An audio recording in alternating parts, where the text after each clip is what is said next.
саясий талаага күлүк аттай эле кирип келген жаш мындай бир өсүп келаткан муундардын эң алдыңкы катарында келаткан кыз катарында кирип келди да. Бул маалымат айдыңында да, саясат айдыңында, социалдык тармактарда да, бардык тармактан.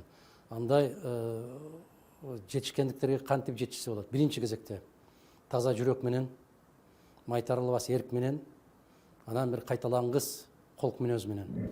Бул кызыбыз ушундай бир башка бир жигитмен деп жүргөн, саясатта жүрөмүн деген азамат кыздардан, жигиттерден айырмаланып бир ачча алдыда бараткан кызыбыз. Келечеги өтө кең, майтарылбас эрк, мындай бир ишеним, эң негизгиси адамдагы болгон кайдыгер боло албаган жүрөк.